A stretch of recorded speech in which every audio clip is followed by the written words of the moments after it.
આમોદ તાલુકાના કોલવણા ગામે 39 વર્ષીય યુવકનું કેનલમાં ડૂબી જવાથી કરુણ મોત. ભરૂચ જિલ્લાના આમોદ તાલુકાના કોલવણા ગામે કેનલમાં ડૂબી જવાથી 39 વર્ષીય યુવકનું કરુણ મોત નીપજ્યું છે. મૃતકનું નામ સુરેશભાઈ રામુભાઈ રાઠોડ હોવાનું જાણવા મળ્યું છે. પ્રાપ્ત માહિતી મુજબ સુરેશભાઈ રોજની જેમ ખેત મજૂરીનું કામ કરતા હતા. સાંજના અંદાજે 5:30 વાગ્યાની આસપાસ ગામમાં બકરા ચરવા માટે આવ્યા અને એક વ્યક્તિએ તેમને કેનલના પાણીમાં પડેલા જોઈ તાત્કાલિક ગામના લોકોને જાણ કરી હતી.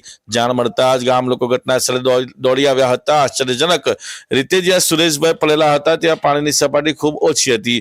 માત્ર ઘૂંટણ જેટલું પાણી હોવા છતાં તેમનું મોત થયાનું સામે આવ્યું છે. મૃતકના સગા સંબંધીઓના જણાવ્યા મુજબ તેમને ખેંચ આવવાની બીમારી હતી અને શક્ય છે કે અચાનક ખેંચ આવવાથી તેઓ કેનલમાં પડી ગયા હોય.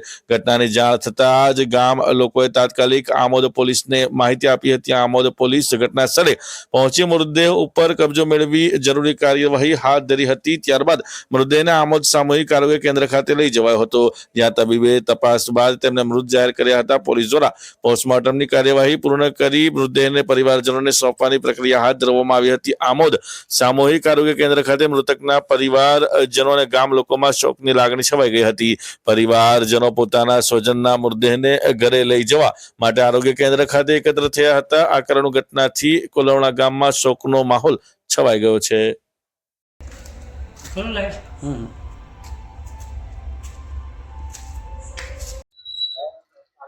Ada,